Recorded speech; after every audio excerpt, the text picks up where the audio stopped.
Samarqanddan, Payariqdan, Xo'ja Ismoildan akam oldiga keldim. Olma teryapti, oz ko'rsaman. Sherali aka, xormang. Bor. Charchamasizmi? Ishlar zo'rmi? Yaxshi, Allohga shukr. O'zingiz yaxshimi? Ha, zo'r. Ko'rsating qanday terimda? Ishlar bo'lyaptimi? Zo'r. Ha, mana shu, mana olmalarimiz mana shunday qilib akkuratlik olinadi. Aha. Bunaqa yulmaydi-da bu. Ha. Juda akkuratlik olinadi. O'shanda qaraymiz, mana bu sal dog'-pog' bo'ladigan bo'lsa, tashlaveramiz. 1 yil oldin bunaqangi dog' yo'q edi. Mana bu yaxshi. Shunaqa qilib, mana shunaqa teryapti sekin-sekin. Bu shunaqa sortki darrov qochoq bo'ladigan, endi bruzing deydi bularda tilda. Qochoq bo'ladigan nima? Tabii. Allohga shukr, mana ishlarga olibmiz. Ish yaxshimi? Ish zo'rmi? Ish zo'r.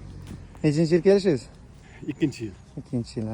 Olmuş, mana shu odam nechaga kirgan? Bu 65 ga kirgan bu. Mana haligi yosh so'raydiganlarga mana 65 ga kirgan odam ishlab yotibdi. Assalomu alaykum. Allohga salom. Alaykum salom. Alaykum salom. Ha, So'rang qanday yosh. gap yo'q. Александр, тебе сколько лет? У меня 65. Вот, видите? 65 ga kirganlar ishlayapti olmada. Gap yo'q.